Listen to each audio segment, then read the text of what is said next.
Hello, greetings, everyone. Sorry, it's an abrupt. Okay, we're on, we're live, we're happening, we're here.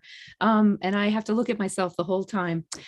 Hello, I'm so glad you're all here and welcome to the 12th annual Bronx Artists Now Showcase and Conversation event. Here we are, Tuesday, January 11th, 2022, 11122 at 6 p.m. Just thank you so much for being here. So this event is in collaboration this year with BAAD, Bronx Academy of Arts and Dance, and Hostos Center for the Arts and Culture. In other years, we have happily collaborated with Pregones PRTT Theater and the Bronx Music Heritage Center, who you'll hear from tonight. Each year we kind of change it up and it's all really good. So together we collaborate to pool resources and create unique opportunities for presenters, funders, and arts aficionados to enjoy the latest works of Afro-Caribbean, Indigenous, Latinx, Latina, Latino artists making work in the Bronx. And PRTT gratefully acknowledges our privilege to be able to work and create on the traditional and ancestral lands of the Wiccagsqueak and the Siwanoy nations. And in addition, we acknowledge the ancestors of the Tainos, of the Arawak people in the Caribbean. And I've been in different conversations where it's been important to have the land acknowledgement and then also to talk about, and what more are you doing to support Indigenous artists? So to kind of take that as my cue, I get to announce that we're having our 5th annual Indigenous gathering on June 25th, 2022 at Classen Point Park. This gathering is called Bronx Indigenous Futurism. I've been working on this in collaboration with Taino artist Caridad de la Luz. And the gathering at Classen Point Park is to also honor that location. It was a summer gathering place of the Siwanoy. And you can see why when you go there. It's 2 rivers, this beautiful breeze coming off the water. And in 2022, PRTT, we installed a plaque on a park bench there in collaboration with Bronx River Alliance, Caridad de la Luz again, and New York City Parks. And the plaque states, like, here once stood a Siwanoy village called Snackapins, and that means land by the 2 waters. And it's a plaque on a bench. It's a gesture, but we're doing what we can to honor and acknowledge the stewards of the lands before us. Also on the bench, it's one bench kind of sitting on its own. So it's this kind of meditative place. You can sit there and look out on the waters and, just have a moment to enjoy where we live and where we get to, do great things. So tonight is the first kickoff event of our 3-week-long showcase and conversation series. This is a community conversation with Bronx-based performing arts directors. I'll be facilitating the conversation. My name is Jane Gabriels, forgot to say, Director of PRTT, Bronx Arts Collaborative. We wanted just to create a way for people to learn about what's happening and what's next at each performing arts venue in the Bronx. And I thought just to like relax a minute, because you always feel like you have to get all these things said and done in these online conversations. But I'd like to ask each person who's here speaking about their venue to, just say your name and maybe give your pronoun and maybe a visual description, because this is online and we don't quite know who's watching it and they might need that extra support. And your name and title and where do you work, so we can keep track of all these things. And then you can pass it to the next person. And after those introductions, then we'll and have each person give 10 minutes about what's happening at their venue. So, so to start, so I'm Jane Gabriels, Director of PRTT. She, her, they, sometimes white woman. I've been in the Bronx for over 20 years. So I've been told that I'm an adopted Boogie Down Rican, but it's all good. And I think the first person I'd like to invite to speak is the venue host. Felix, are you there? Please tell us your name and title and everything. Are you there, Felix? Yay. Hello, Jane. How are you? Good. You are indeed a Boogie Down Bronx Rican.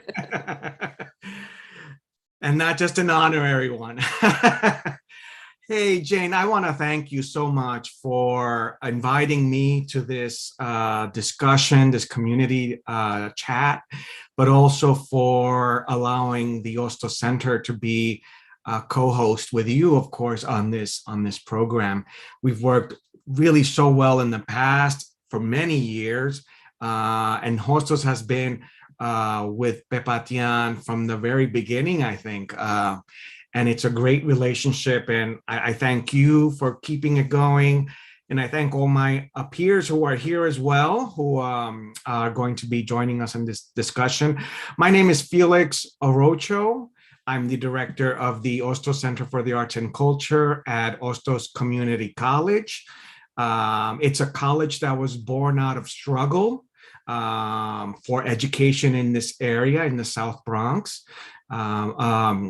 Puerto Ricans and African Americans and other, a coalition of the community all came together to demand higher education in this area. And once that was secured, because there was a struggle for it, once that was secured, the college then began its culture and arts program sometime in 1982. With Wally Edgecombe, the founder and artistic director for many years. I've been with Hostos Center for about 20 years and recently was named its director. I'm very honored and humbled by the position, but I'm also excited to continue the collaborations that we have already with Pepatian, Bronx Music Heritage Center, our friends at BAAD, Pregones Theater, and continuing those and building upon them. We have a great team, a great professional team that I'm very proud of. I think we're all very proud of each other. And so I want to thank the staff as well, and also the college administration that continues to support the Arts Center. Our president, our newly installed president, Daisy Coco de Filipis, and our senior vice president, Esther Rodriguez Chardavoine. Now, the Hostos Center has been virtual, Jane, and you know this, since the pandemic. We both pivoted, right? Everyone pivoted. And we've been virtual since then. In November, we had a nice discussion with the reopening committee of the college. We were not able to open as other venues were able to open in the fall, only because we are embedded within the college. And the focus was on students, on the faculty, and the staff returning. That was the primary focus. And once that was fine, it became such a great, it was very small, the percentage of return, but it was so successful that in November we had discussions with the reopening committee to reopen this spring. And we're hoping to reopen this spring, despite the Omicron. We are still marching forward, planning to reopen in March through June. And so we're excited about that, and we continue to push forward in that journey. We were supposed to be live in the theater today, and that's where the Omicron has bit us, unfortunately. But it's great that we have this technology where we can all get together virtually and share with each other and with our viewers and our public. In terms of what we're doing in the spring, we will be continuing what we have always been doing, which is performing arts and visual arts. And so we will have a nice plate of theater, concerts, dance, maybe a film, who knows? And also we did an outdoor performance last year. Maybe we'll do that this year, hopefully. And specifically, we are working with artists who were supposed to be presented in 2020, to be honest. We have made commitments with them back then, and we want to be able to honor those commitments despite the length of time that has passed by. And so we're looking at working with Repertorio Español. They have this production of The Wondrous Life of Oscar Wilde by Junot Diaz that they've adapted. We're hoping to do that. We continue with our CUNY Dance Initiative. We are part of that initiative. And so we have a couple of wonderful dance companies that will be in residence. Nélida Tirado and her 718 Arte company will be doing a wonderful performance piece called Dime Quién Soy. We also have Oyu Oro, an Afro-Cuban dance company that's very visual, very magnetic, very energized, and they're going to be fantastic. Both of them are going to be fantastic. In addition, we are going to have some concerts where we're hoping to have the Spanish Harlem Orchestra on stage, as we had planned back in the spring of 2020. Can't believe it's spring 2022, 2 years, but we are going to have them. We're also going to have Annette Aguilar with some special guests. We're excited about that as well. Annette Aguilar is a Latin jazz, Brazilian performer, a wonderful performer. She worked with Ray Barreto and so many other luminaries, and she has her own band, and she will be performing for us in April. And then we want to sort of re-engage with our young audiences. I don't mean to say quotes unquote, but our young audiences, family programming, and invite Hot Peas and Butter. We're looking to invite Kalpuli Dance Company, as well as Guy Davis, who is a acoustic blues musician. He has a special program just for children. And despite the the age in terms of the vaccine and the booster, we're going to give it a go, maybe later in the spring, perhaps in May, and do sort of matinees. We want it to be sort of an encounter and a discovery of what these genres are, what this music is, what this culture is all about. So we're hoping to do that. In June, we have a wonderful performance. I don't know if we can announce it, Jane. We're going to be hosting Caridad de la Luz in her Bronx premiere of a one-woman show. We're excited about that. I'll say that much. And we're going to have Liberation Arts Collective return as well. Wonderful wife and husband duo. We have the Ebony Ecumenical Ensemble joining us in June for Juneteenth. And that's what we have for now. We'll try to, I think that's a lot, but there's a couple of other things that are not ready to be announced that may happen. So keep tuned. We're excited. Thank you so much, Felix. That was really wonderful. There's a lot going on. I did put the link to Hostos in the chat, so you can keep up with as these different events start being promoted. You can keep up with what's happening when. And if you have any questions, please put that in the chat. Thank you so much, Megan, for being here tonight. It's so nice to see your little note. And I think we'll just keep right on rolling then. And just to kind of give a context, we asked each venue if they could just talk about any festival deadlines they might have coming up, or residency opportunities, rehearsal space access, and just anything going on for artists and for the public at the theater that would be good to know about.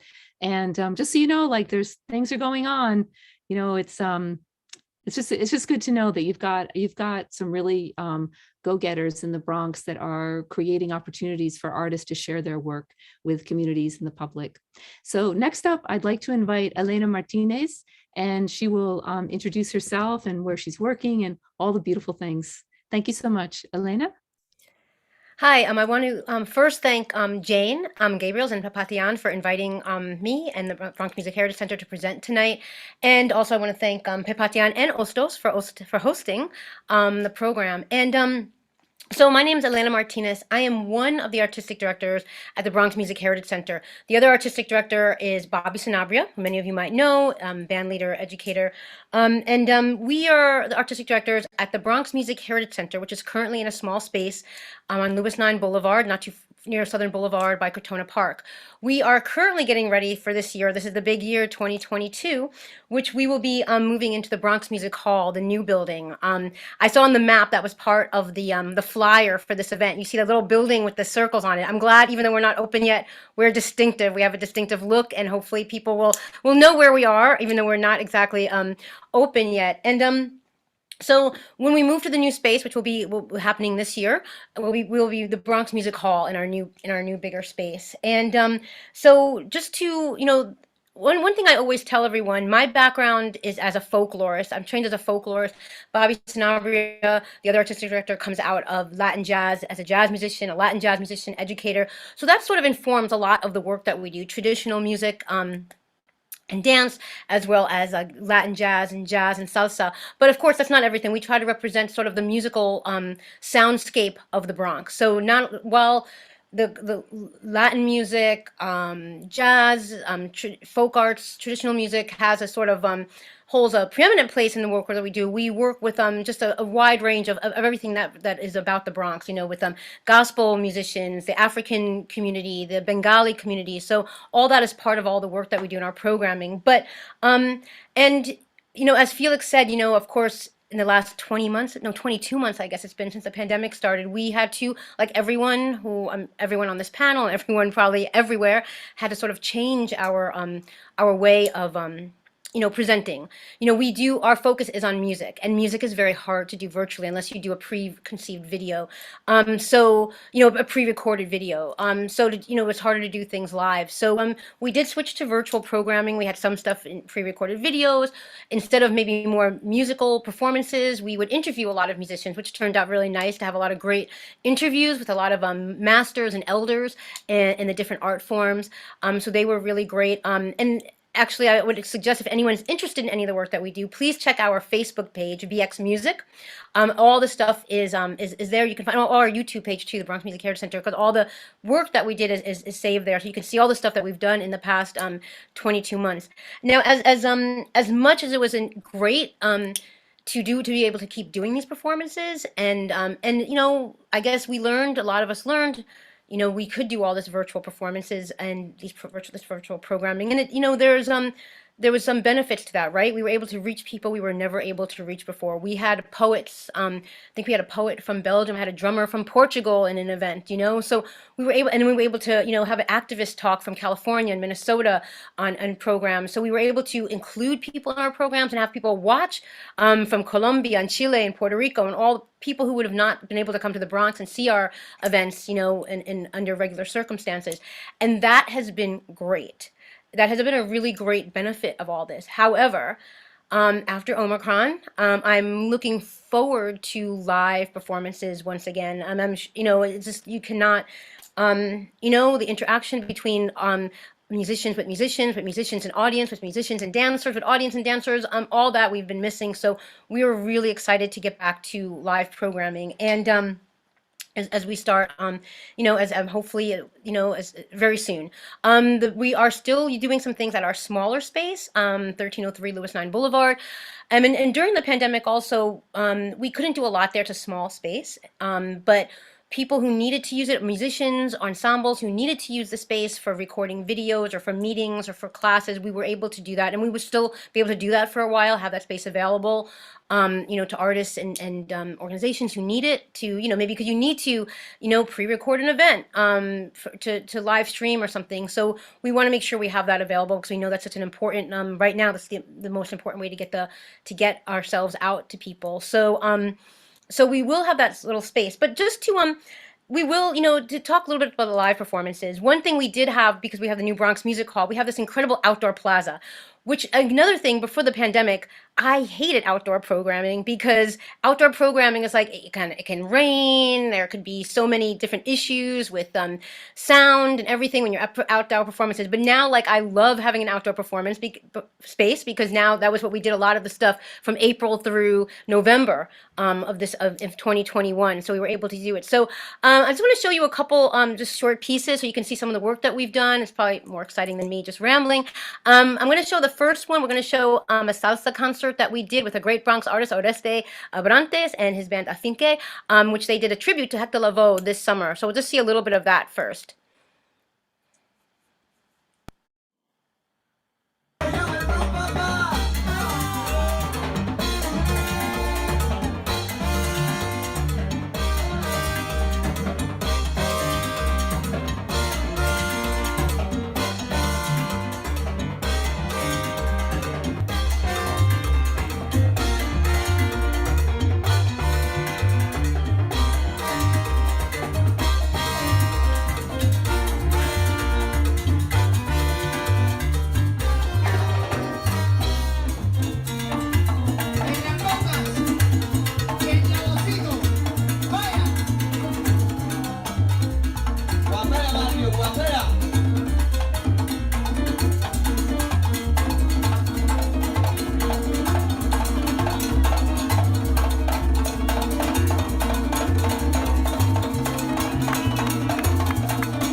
I guess we can stop that. I just wanted to, you got to see a great solo by Matthew Gonzalez, another great Bronx artist who a lot of you probably know and have worked with.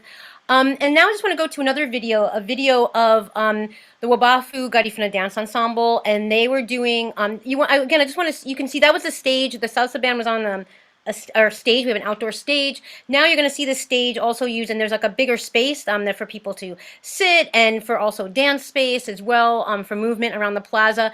And I just want to show this, the Wabafu Garifuna Dance Ensemble doing performances of the Wanagra, which is a sort of masked celebration that's done like in the, sort of January after the Christmas season. So if we can just show that video, a little bit of that.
I guess we could stop. Thanks. And I just wanted to get you guys a chance to just see the space a little bit, what the space is like in Outdoor Plaza. And amazingly enough, that was in April. That was the Garifuna event was the first event we did, and live event in 2021, and we were so worried that a year ago that we actually spaced people out. You could see people are like, we measured 6 feet apart where they could sit outdoors and everything. It's like a different world, I guess, just a little over, not even a year ago. So we plan to use that space. We have that outdoor space which we do want to use. We'll use for more performances this year. I'm hopefully to start again this spring, to start doing outdoor events as well as indoor at our new theater. But also, I just want to say a little bit about the indoor space. Not only will we have a 250-seat theater that we want to have all kinds of different performances and programming at, we have this beautiful exhibit space, and I also see it as a space where we could do a lot of community programming as well, because it's a beautiful lobby exhibition space. And we also have a dance studio, music room. So we, are already getting, dancers who want to use the space for dance workshops and for, classes. So please contact us if you're interested in that. And I also want to make sure we have these smaller rooms. The theater is there, but we want to make sure we have these smaller spaces that also have access for the community to use to rent for different things. And one thing we're very excited about in the new space, it's like a post-production room right now, but we want to get it set up so that we can have sort of like streaming radio. There's a lot of community-based organizations that are using radio to maybe get things out in their language. Maybe they have indigenous languages. Languages that are, you don't hear that often. And, so there's radio shows like that. We want to make sure community groups can have access to this space to use as sort of like a room that we can maybe do some streaming radio from. So we hope to have use that space for that as well. So if any of those things are of interest to you, please contact me. I'll make sure all my information is in the chat. And, one last thing we do also, that something for artists as well. As a folklorist, we work closely through my work at City Lore and the Bronx Music Heritage Center with NISCA Folk Arts Panel, and they every year they have apprenticeship grants, which we've done many times. We get apprenticeships, which is they're really nice. This individual artist grant, not for like programming or for organizations. They're just artist grants where an artist gets to work very closely with an apprentice in a certain art form. And this way they get to really work closely with someone who can bring the tradition forward and also get paid for that, for their work in that. And last year we were able to do work with two different apprentices through City Lore and the Bronx Music Heritage Center. We worked with a drum maker of Bombo Bariles, Joe Santiago. He worked with Nelson Seda, and we had Norca Nadal Hernandez, a bomba musician, singer, dancer, composer, work with one of her students to so he can learn better and more drumming and composing original songs in the bomba tradition.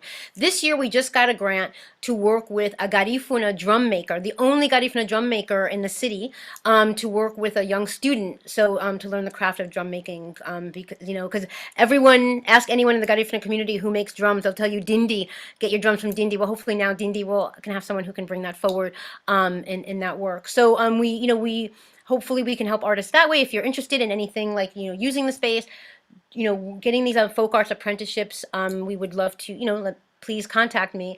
And just to leave off with this, I just want to show one more video. We have also, we're going to have, as I mentioned earlier, Bobby Sanabria is the other artistic director. So, a lot of our programming is based around drums and percussion. That's sort of like a main theme in a lot of the work that we do. So Bobby grew up right in that neighborhood, the Melrose neighborhood, where the Bronx Music Hall is located.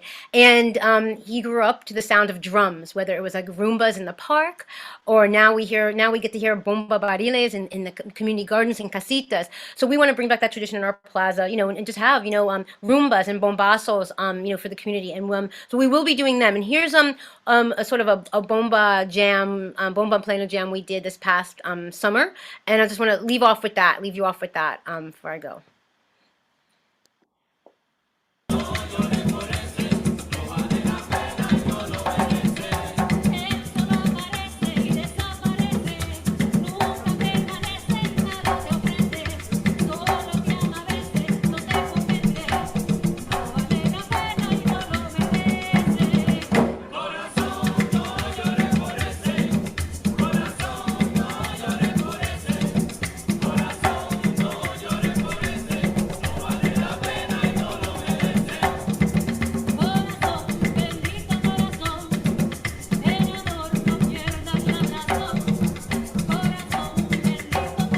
You can hear me also. The event like this is for the community to take part in. All the dancers who take part in this from the audience. So we want to make sure we have places for engagement with audiences.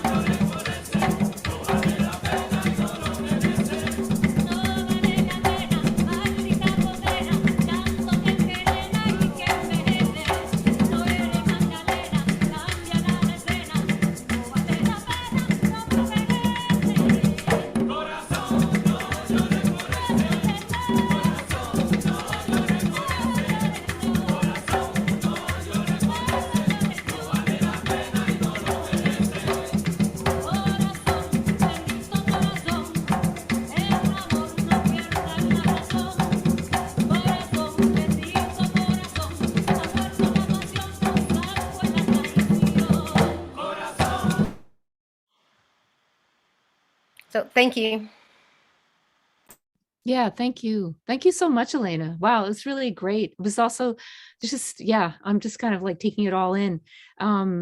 Yeah, and I also wanted to read out, Lina Bonilla is here, and I wanted to read out a few comments that she made in case not only people in the Zoom can see her comments, but yeah, just that, and Charles Rice Gonzalez. Oh, good. Yeah, they've both been to this space and are talking about how it's a great fusion of cultures and disciplines, the Charles space, just artistic kicked me off. disciplines.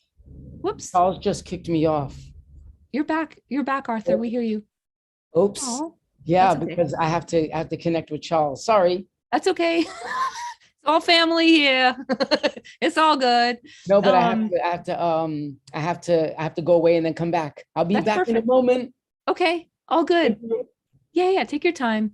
Take your time. So yeah, Linda was saying how it's a great spot for outdoor events in Melrose. And yeah, Charles it's great to see artists in action. Yeah, there's a lot of wonderful ways to give space for community. That was really wonderful, Elena. Oh, good. Yes, and Elena left her email information in the chat. I'll say it out loud just so you everyone who's interested, because there's so many different things. Do you want a dance studio, music room, a streaming radio, an exhibition space? E Martinez, EMARTINEZ at wedco.org, WHEDco.org. And Facebook is facebook.com/bxmusic. So thank you so much for that. Whew. Now we inhale, exhale, and turn to the next, which is Arnaldo Lopez from Pregones Theater. Arnaldo, thank you so much for being here. We can't wait to hear what's going on at Pregones. Thank you, Jane. Delighted to be here. My name is Arnaldo J. Lopez, and I am Managing Director with Pregones, Puerto Rican Traveling Theater. I'm a fair-skinned Latino man with a scully cap and a split collar background. Really enchanted to hear from my colleagues. I want to mention to those who are tuning in that the organizations that are participating in this chat also cover a pretty big geographic area in the Bronx. And that what jumps out is that the Bronx really is a hub of creative community. This is true for the number of generative artists that live and work in the Bronx, and it's true for the wide range of audiences and cultural communities that sustain it and keep it just lit all the time. And it's an honor for me to see that spirit in all of our organizations. That's pretty phenomenal. Pregones Puerto Rican Traveling Theater is the outcome of the marriage of Pregones Theater, which was established in the Bronx, and Puerto Rican Traveling Theater, which was established with a home in Manhattan in the theater district. So we are a generative company of theater artists making Latino musical works in collective theater practice. We are an ensemble, proudly so. We are a multidiscipline presenter, so we bring folks in music, theater, dance, and film media disciplines to present their works at our 2 stages. And the fact that we have 2 stages is also a big part of us. Walton Avenue between 149th and 150th Street, that's the home of Pregones, and 47th Street for the PRTT, as we call the Puerto Rican Traveling Theater. The past 2 years have been a mix of hybrid programming. We never let go of in-presence, right? In-person activity. We found a way to bring the artists into the space, similar to what Elena was talking about. And I think many of our organizations did that, right? We converted the space that we have access to into opportunity for the artists to get the work out. And we started streaming and broadcasting online. I am especially proud of a relationship that we developed over time and that came to a head with BronxNet Community Television, allowing us to bring in programs on a weekly basis to our general audience, especially at that tough time when we were all sequestered at home. So we are currently continuing to do some of that broadcast multidisciplinary programming a great deal of it recorded live, either in our spaces or in community gardens in the Bronx, coming out to through these public access TV and online channels on Monday nights at 7:30 and on the first Wednesday of each month at 9:30. At the heart of the activity of the last few years have been collaborations. Pregones as a company has been deeply committed to helping other organizations forward their content and provide for their artists. We do a series of festivals that are curated in collective fashion. Some of the salient ones are Soulfest, which is produced with the Soul Project. And the Greater Good, which is an initiative launched by Daryl Alejandro Olnes and the Latinx Playwrights Circle. These are recurring activities, so I invite you to check in on our website periodically for the next opportunities and to connect with those other organizations. Harlem 9 is another good example of these sort of curated projects that are really important partnerships. They brought their theater making marathon concept to the Bronx at Pregones, and it's called 48 Hours in El Bronx. And you can read more about that again on our website. Our company, as a main stage theater maker, we recently had a premiere. We did it right at the top of the Omicron wave. It didn't play out exactly the way we have wished for, but a new work for our company has been brought to the world, and we're excited to see it into its future productions. The title of that work is Torched, and it's really a look that's both contemporary and documented of the experience of the Bronx and the fires of the Bronx in the 70s and early 80s and their continued impact and the way we continue to be informed by that experience. I want to highlight two opportunities that happen as our season sort of unfolds throughout the year. There's a couple of opportunities that are there for artists to inquire after and present ideas. There are a residency of opportunities. One is an arts space grant opportunity, so that artists can use the theater with its equipment and really enjoy the opportunity to be in the professional space to either develop new work or advance work that is existing. That is called ASAP, Artist Space at Pregones. And it has typically welcomed both individual artists and teams of artists that work together. So my colleague Jorge Merced, who is Associate Artistic Director, will be able to tell you more about that in a minute. The other initiative that is ongoing is our Step Up Artists in Residence.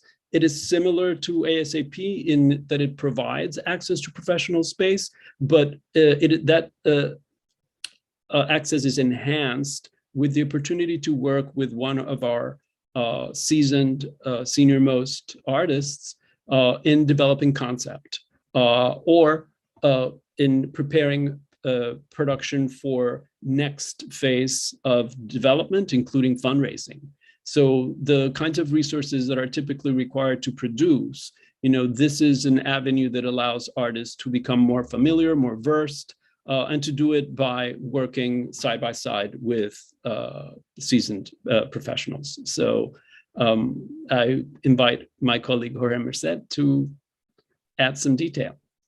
Thank you. Thank you, Arnaldo, and thank you everyone for being part of this conversation. And it's so great to see how here in the Bronx, that's our venue over there. I hope that photo is in the correct angle because I don't know if it looks.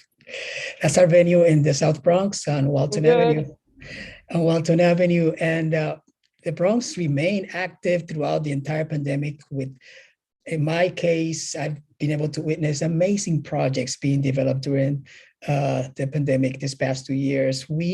Our venues remain closed for audiences for the most part, but open for artists throughout the entire time that people were figuring out how do we understand and navigate this world.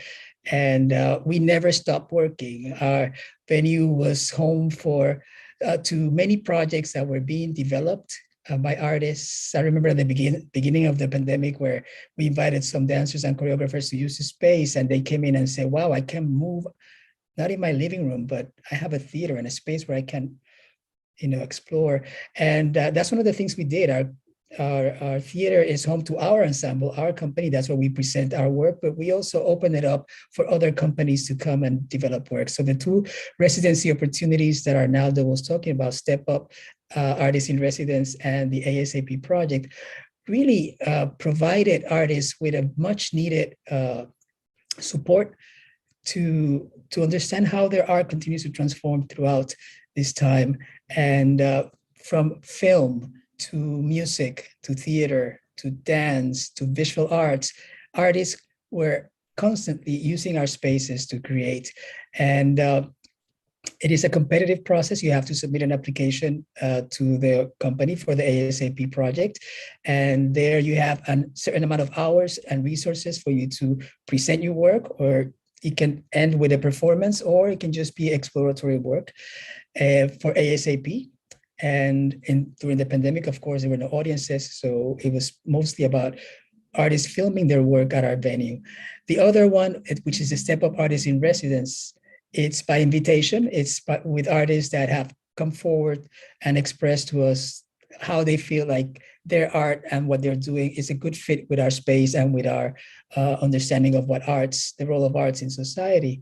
And so I'd like to talk to you a little bit, show you an excerpt from one of the pieces that we did during the pandemic this past year and this past summer, with artist David Hernaiz, and who is a painter, and with dance practitioner Julia Gutierrez. And they came up with an idea, just an idea. They wanted to explore how visual arts and the tradition of bomba dance and the improvisational form of the piquete during the bombas can come together. That's all they knew. They wanted to explore what that meant. And I've worked with them over a period of time just to unpack possibilities of what that could be. And I challenged them to use the space and to allow that space to inform their practice. And they created this, what I find is a very unique piece called Sobras, and where the visual artist was able to document those movements in a two-dimensional form. And then we had the exhibit at Pregones, and that was our first time that we welcomed audiences to look at the exhibit in our lobby and in the theater for Juneteenth this past summer. I have a short video that one of our interns worked on during this time that we were working with these two artists, and I'm going to share it. Hopefully it will play, and you let me know if the sound also works. Here we go. Are you able to see it? Hopefully you can hear it too. Great. My name is Julia Loisa Gutierrez Rivera.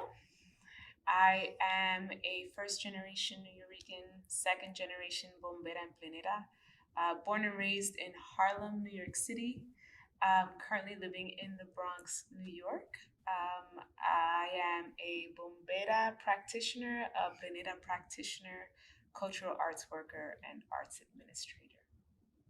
My name is David Hernaiz Concepcion. My parents are from Puerto Rico. I was born here. I'm a Bronx-based artist, currently living here as well. My art expression varies from sculpture, multimedia works, and painting. Different traditions that are captured and explored in this project, explicitly starting is bomba, Puerto Rican bomba. It's captured most specifically in, I want to say, 6 rhythms. Bomba is a wide universe, has many, many different rhythms, variations, but you can kind of create buckets of rhythms, each sharing this common ground of intentionality. And so we centered on those core buckets, Sika, Kwembe, Juba, Holande, Roulette o Seis Corrido, which is the same rhythm but just growing in tempo and intensity, and Acorde. And each of those rhythms, I'm not going to go into the purposes of those because that's a whole other conversation. But they each have a certain nuance and a certain feel and a vibe to it. And so we spent, as David was talking about earlier, a lot of time, describing what that intention is or should be. I hope audiences seeing this exhibit will be able to take something that, if they are Puerto Rican or Latino and are familiar with bomba, with our practices, take something that is part of their just everyday knowledge, right? Things that they know and things that we know or as everyday knowledge, things that we take for granted, and see it in a completely different light. I hope audiences that come to see this work walk away understanding that there is nothing definite in culture. And there's so many different ways that we can represent where we come from, what we know, in a whole different light. And at the same time, shedding light to like our heritage. My name is Julia Loisa Gutierrez. So that gives you an idea of artists talking about how they created their work in our space. And the amazing thing about this was that, so it became like a ritual where the artists would paint the feet of the dancers and Julia in this particular case. And then we had the drummers, the bomba drummers around the canvas on the floor. And as she was dancing, he was painting her feet. And what you saw on the walls were actually the footprints or the path of that dance. And then we lift it up. And then when you can see the textures of all that passion that is recorded once you dance bomba, which is such a ground based practice. And even if you got close to the paper, you could see the paper like almost tearing apart, where the dance was really aggressive. And the colors that were chosen for each of those dance forms were related to rituals that are associated with each one of those dance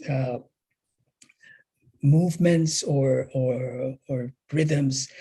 And for me, it was such a joy and a pleasure to see these two artists during the pandemic come together, one from dance, one from visual arts, and just explore and experiment and figure out how they were feeling and how they were interpreting this particular art form. And that's what our residencies do. They provide not only the space, but also the opportunity to enter into a dialogue with peers and colleagues, other artists who we open our hearts and our homes and say, let's talk about art, let's create art together. And then we just kind of like provide that kind of a framework for art to take place. And I'm so proud that just like Julia and David created this piece, many different artists as well have had the opportunity to explore and to find that our home is one that is open for them to create work that can only happen in the Bronx, where you can get to see the best art there is in the world. It is in the Boogie Down, it is in the Bronx. And we're so proud to be part of this amazing family of organizations that believe in artists and believe that our audiences in the Bronx have a special community and special connection with the artists that choose the Bronx as their main home to perform. So thank you for this. And you can find more information about our residency programs, about the work of our company. And also, as Arnaldo was saying, we were so hard at work creating 24 different episodes of our stage, garden, rumba festivals that brought together poets, dancers, musicians throughout all the different green spaces in the Bronx. And now we get to share that online, both in our YouTube channel and in our Vimeo channel, but also through BronxNet, our dear friends at BronxNet. Así que estamos aquí, estamos presentes y estamos trabajando y asegurando que la cultura se mantenga número uno en nuestro condado de El Bronx. Gracias, Jane. I'll bring it back to you. Gracias, Jorge. That was really beautiful. I really thank you so much, Arnaldo, also for just kind of reminding us all about that the Bronx really is a hub of creative communities and that also continue to build more community, supporting other artists. And yeah, that's so beautiful, Jorge, about like, yeah, increasing dialogue with other artists through residencies and just like stirring the pot, like keeping it going. Um, and yeah, Linda Bonilla also pointed out it's, converting space, whatever space to opportunity. And really the Bronx remains active. Why? Because it's a borough of immense cultural wealth. That's why. It's like you can't, it's everywhere. I do want to, before I bring it over to Arthur, I want to just read out one thing that Felix wrote, that Hostos is also open to proposals from artists or art organizations for potential collaborations, and to contact Felix at farocho@hostos.cuny.edu.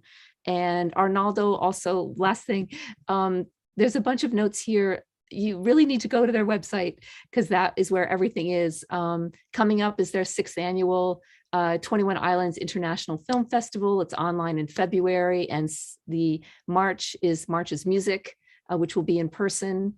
And gosh, there's so much.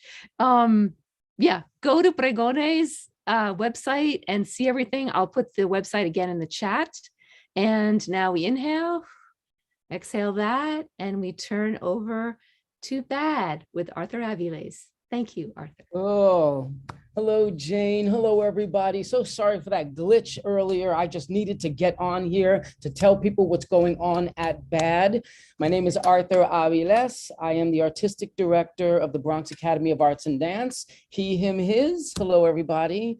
And hey, Jane, thank you so much for, inviting us to this and, letting people know that the Bronx is alive. So wonderful hearing from these really wonderful sister organizations of ours. I'm here with Deputy Director Marcus Gualberto, who will speak in a moment. But I just wanted to let you know about BAAD and who made sure that we wouldn't allow this pandemic to mess us all up. So we have partnered with PRTT basically since the early 80s, late 80s, early 90s. And I'm glad that Dr. Jane Gabriels took the baton back at a time when we were going through rocky times. So I'm so glad that we could collaborate with PRTT and Dr. Jane Gabriels on Dancing Futures, artists and mentor collaborative residencies, keeping us all nourished, Hyper Bronx and beyond, with a lot of different initiatives that they have. We're so grateful for that. So BAAD, here you go. I'm going to show you some pictures, so it's worth many words. BAAD is 23 years old, and I share the founding with the incredible Charles Rice Gonzalez, who is our executive director and a writer, an artist himself. I'm a dancer and a choreographer. Tell you a little bit about the mission of BAAD. BAAD, it's a Bronx arts organization that produces and presents and supports the creation of development of cutting edge and challenging works in contemporary dance and all creative disciplines, which are empowering to women, Latinx, and people of color and the LGBTQ plus communities, very social justice oriented. BAAD has multiple festivals. This is the beginning of BAAD. If you take a look at that picture, that was back in 1998 when we were born, about 23 years ago. This is me in the space. There is busted windows and concrete floor that we turned into a real thriving space. In 2013, we moved to the Gothic Revivalist building on St. Peter's Street, right there at the corner of St. Peter's Avenue and Westchester Avenue in the Zariga section of the Bronx, right there at Westchester Square. We have many different festivals. We have the Get Tough, Get Bad performance series, and that's in February. It's about film and live performance. We're still working on those possibilities. And then we have in March, we have the Badass Women Festival. We stay strong right now. We call it sometimes we're doing our shows are considered virtually bad. So we're online, and we got visited by, you know, Denise Oliver and Edie Morales of the Young Lords. Those are badass women. In let's see, April and May, we have the Boogie Down Dance Series. Here's a really wonderful picture of Noelle Phillips, who is an incredible dancer, hyper local, like I said, really important to us. And let's see, we've got Out Like That, which is, as I always say, our gay, lesbian, transgender, bisexual, two-spirited, in the life, queer, questioning, curious, gender non-conforming, you name it festival. And we just make sure that we're putting our ear to the ground. So this is, you know, in November and October, we have the Black Tino, the Black Tina, the Black Teen-X performance series. Once again, really just trying to listen to the community and the community's way of identifying and saying, who are you? What are you doing? And the community letting us know that they are vibrant and they would like to express themselves any way they'd like. This is Semyon Barber, who's really beautiful dancer. So we end the year off with Los Nutcrackers, a Christmas carajo, and that's a whole lot of fun at the very end of the year. Charles cooks for the community. We get the coquito and people to really like chime in. Let's see. So let's see, through each like one of these festivals, we have a dance compilation, and it features 5 to 7 choreographic works at 7 minutes each. And we welcome your submissions and proposals all year round.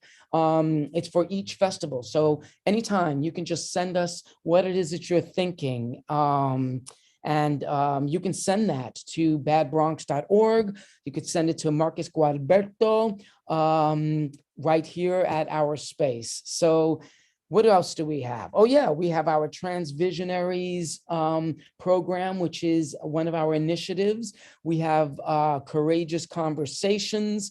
Let's see, we're actually Transvisionaries. Here's Linda LaBeija, who is Bronx. This is Egypt LaBeija, who is Bronx. And these days, we have not let the pandemic knock us down. So we did this one Transvisionaries program at Mott Haven Bar and Grill outdoors. And so that's, you know, one of the programs. And then we have Courageous Conversations, which is, you know, a free forum that brings together leading thinkers and doers from the arts, media, and politics. You know, they offer strategies to queer people on how to navigate in this, you know, this very difficult political climate. Here you can see there's Stacey Ann Chin and Zanelli Muholi, who had an incredible conversation at our space. We have our BAAD on the Block initiatives. So in a sense, the pandemic has helped us to make sure that we continue this particular initiative outdoors. So we go to the backyard of BAAD. We had our second mini Kiki Ball. Last year was indoors. This year it was outdoors. And basically, we ask people to come and join us. You know, it was, like I said, outdoors this time. So if you're interested, you can come and you can walk the runway. This was this year. It was in June, and lots of people walk the runway. We have different categories. You can win some cash and win some prizes. There's like Vogue Femme, Soft Cunt.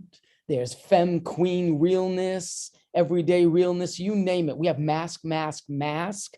So the best dressed, you know, wear your mask, embellish it with feathers, plumes. This is where we are. We're here right now. Embrace it as best we can. So let's see. Also, BAAD Rock Lincoln Center this year by presenting one of our BAAD on the Block Transvisionary programs.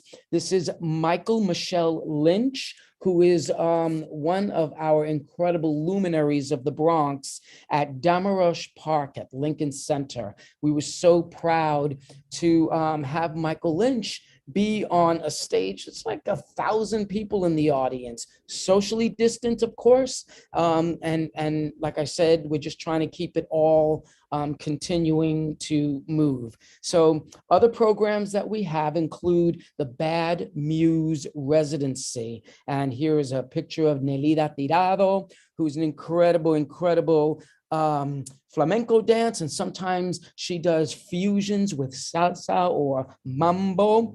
And let's see, so this is an in-house selection process, and it identifies the muse that would inspire BAAD. It inspires all of us. So these artists like Antonio Ramos and Nigel Whitson, and this particular year we have Nick K. And priority is given to Bronx-based artists, yet we take into great consideration all artists whom we have presented. So this is the 2022 BAAD Muse, Nick K, interdisciplinary artist, performer, and conceptual choreographer who works with movement, site specifically. So we look forward to Nick K's performances in June. So what else do we have? Oh, we've kept it going with our AATT Academy. It's an athletic dance program for 6 to 9-year-olds. They are local. They come right from up the street.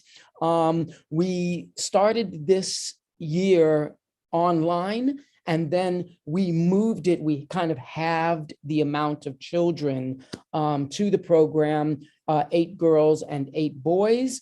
And we brought them right here to BAAD, and they have introductory classes in hip hop, West African. So if you're out there and you are a teacher of any of these genres and you want to connect with 6 to 9-year-olds, please let us know. We're always down to have people come teach our children.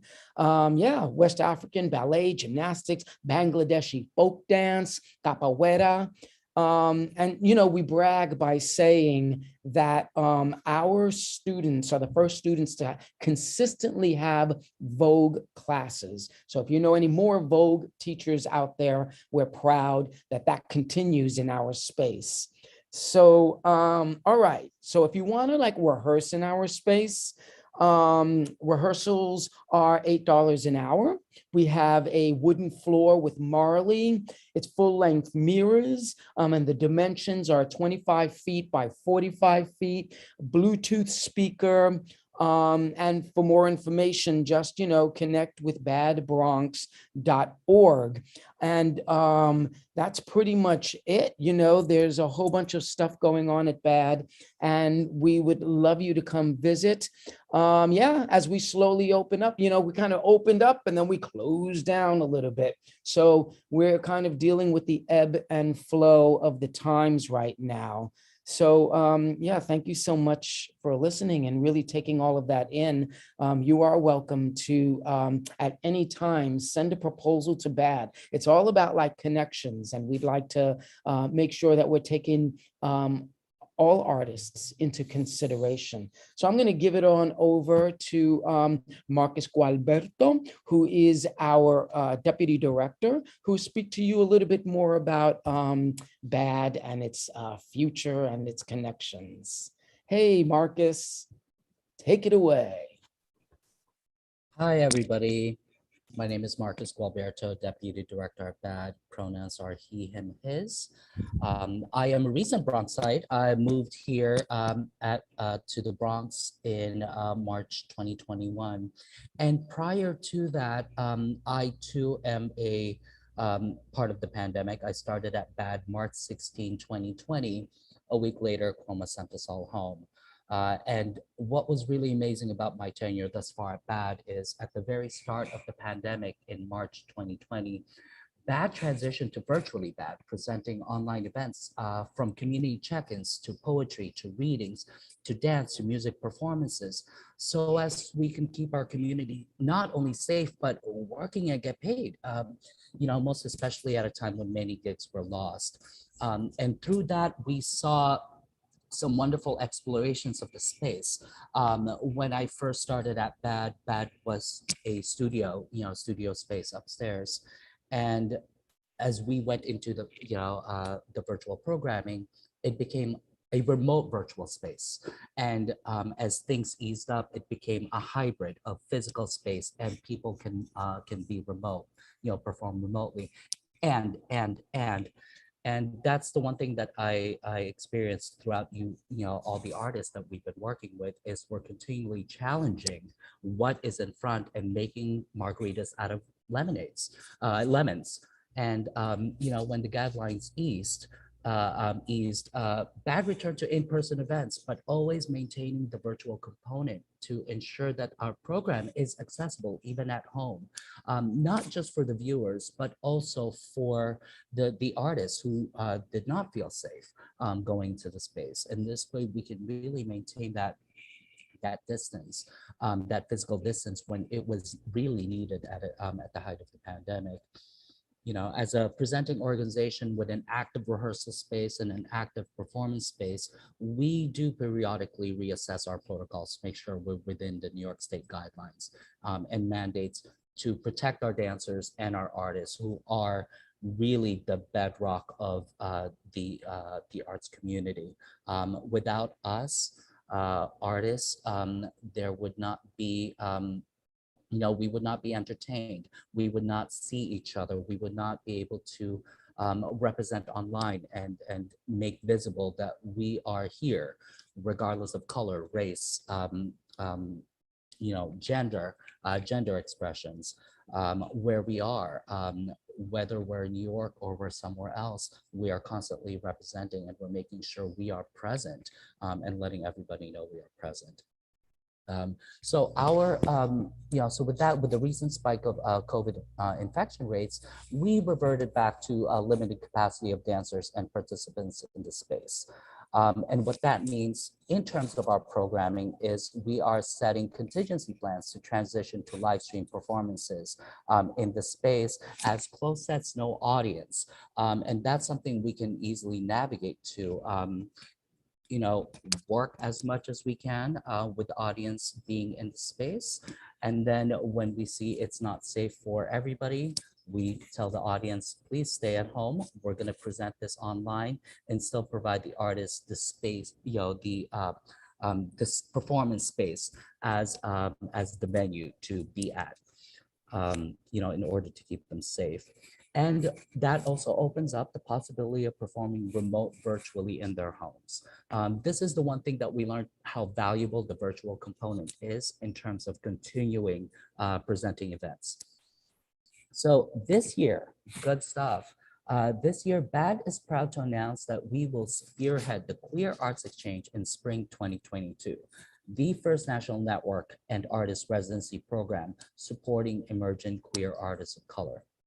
BAAD is currently in partnership with Esperanza Peace and Justice Center in San Antonio, Texas.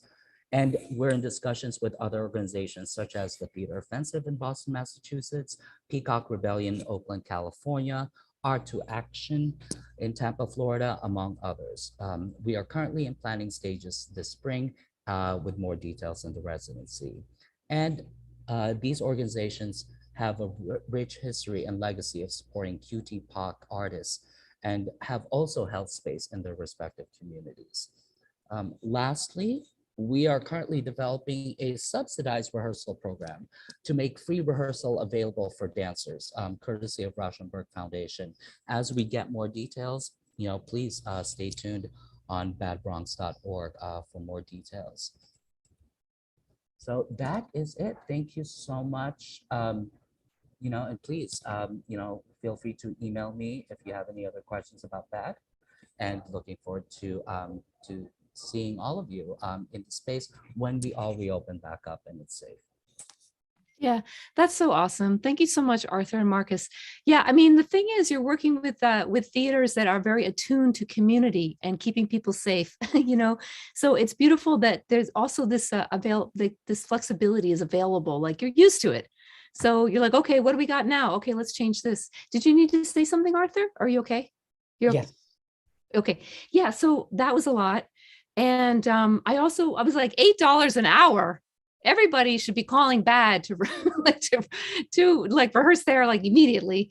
I also wanted to mention, you know, Linda Bonilla, yay, had a great note about, yes, BAAD's connectivity to interdisciplinary Bronx creatives and beyond. Megan Currit, sure is. Thank you so much, Tatiana Desarduen. We're so happy you're here. Also, BAAD wrote, we welcome submissions and proposals year round for consideration. So check out the website and you can apply and send your applications in. And yeah, that was just really so rich. So margaritas out of lemonade, that's a keeper. Yeah, and I loved Arnaldo's comment also about Bronx artists, Bronx, you know, performing arts venues and artists, like yes, alive and leading. And that's a really important and beautiful thing. Like yeah, the Bronx, there's no slouching. Let's see. I forgot to say a little, I'm just going to say a few things, just Pepatian, a little bit of history because I forgot. And yeah, and then just, yeah, and kind of wrapping it up. But Pepatian was founded in 1983 by Pepo Osorio, Marian Soto, Patty Bradshaw. I was hired in 99. I like to say I was discovered in 99. And I've been involved in working with these fabulous artists and cultural leaders. So yeah, you can see why it's important to I just want to stay in connection with everyone. And it's been a blast and it's been life-changing. I'll just say it. Yeah, so thank you so much, Felix, Arocho, and oh my gosh, it's like going back in time, Elena, Martinez, and where do we go next? Then we were with Arnaldo, J. Lopez, and Jorge Merced, and then we were with Arthur Aviles, excuse me, and Marcus, and Charles Royce Gonzalez sending notes here and there. And I'm just really also want to thank you so much for your time and being here and for getting all this information together to share with everyone, because it's hard when you're doing it to kind of like, wait, what are we doing? And then you have to present it on the outside as a different mechanism kind of. Yeah, so I just wanted to thank you for joining in this New Year's check-in. I like that feeling. That was always so fun with these the Bronx Artists Now showcase moments in January. We'd be like, Happy New Year, and saying hello. So we're saying it here. And yeah, and you know, last thing, just also hats off to everyone here. Like, these are the directors of Bronx performing arts venues, and they are doing the work. Everybody is like hauling it, making it happen. There's no passive nothing here. Nothing at all. Just seeing opportunities. Also, this is a group of people that see, they're kind of visionaries. Like, they see what could happen next. They can see it a little bit before it's happening. And then they create these beautiful spaces and hold them for all of us to like enjoy the cultural richness of the Bronx and the cultural communities there. Woo! Yes. This is my attempt to wrap it up. Here's what also happens at Bronx events. We're really bad at saying goodbye. Really bad. Like, we say goodbye and then it's like an hour later. No, I was leaving. I forgot. So, but you know, we're going to do it because it's 7:15 and we're right on time. And so I just want to say thank you again. Feel free to reach out at any time. Also, like, come on back tomorrow night. We're running over to BAAD online to have Dancing Futures Artists and Mentor Collaborative Residency artists talking about their work. That's Alexander Diaz, Kayla Hamilton, Alicia Raquel Morales, Roro Ye, facilitated by Fana Frazier. So that's happening tomorrow at 6 o'clock. And another event on Friday at BAAD with Rockefeller, Quickstep, and Danny G. You don't want to miss it. And okay, that is my attempt at conclusion. And thank you so much for being here. It's so wonderful to see your beautiful faces and just all the fabulous work that you're doing. It's gorgeous. So thank you again for coming tonight. Thank you. Thank you, Jane. Thank you, Jane. Thank you, everyone. Thank you. Thanks, Thank Jane. you. Good to see everyone. Good to see Great everybody. seeing everyone. Thank you, everybody. See you soon in real